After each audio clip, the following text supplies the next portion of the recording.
ते वडाची पूजा जी तुम्ही करता ना, मी विचार केला का महिलाला वड लय आवडत. मी काय म्हणलं ग्रामसेवकाला वडाचे रोप आहे आपण बाळाला वाट. ते म्हणे बाळा वड कुठे लाईन जागा गल्लीत काय वड लावता येतो का. म्हणलं तू डोक्याला ताण नको करून घेऊ, तू ग्रामसेवक आहे आम्ही सरपंच आहे, आमच्या डोक्याला डोकं नको लावू. आपण त्याच्या हातात देऊ त्या कुठे लावू. लाऊडस्पीकर मध्ये दौंडी शिपायला लिहून दिली.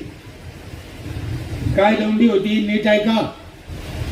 दौंडी अशी होती, उद्या वट सावित्री पौर्णिमा आहे, त्याच्यासाठी ग्रामपंचायतनं वडाचे रोप आणले.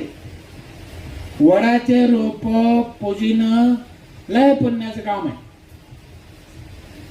वडाची पूजा करणं लय पुण्याचं काम आहे. महिलाला विनंती आहे की आपला आपला वड घेऊन जा, वडाची पूजा करा. फक्त आपला आपला वडाची पूजा करा, दुसऱ्याचे वड पूजू नका. हे दौंडीत सांगितलं. जे बाया पळत आल्या आमचं वड द्या आमचं वड द्या, 5 मिनिटात वड गेले. सरकार दादा ग्रामसेवक ते पाहतच राहिला. अरे काय झालं म्हणलं असंच इथे. 2-3 महिला मागे थांबल्या. त्या म्हणे भास्कर तो वडा दिले चांगली गोष्ट आहे म्हणे, आमचं काही म्हणणं नाही, पण तू खरंच सांग वडा लावा कुठं म्हणे. म्हणलं एक काम करा ताई, वड कुंडीत लावा,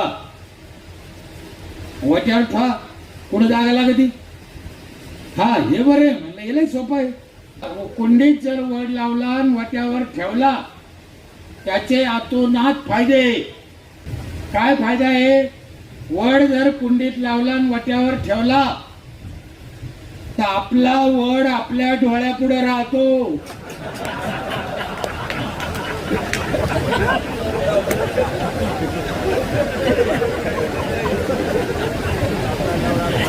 जर वड्या खोड्याला लावला तर त्याला लय पारुंब्या फोटा द्या.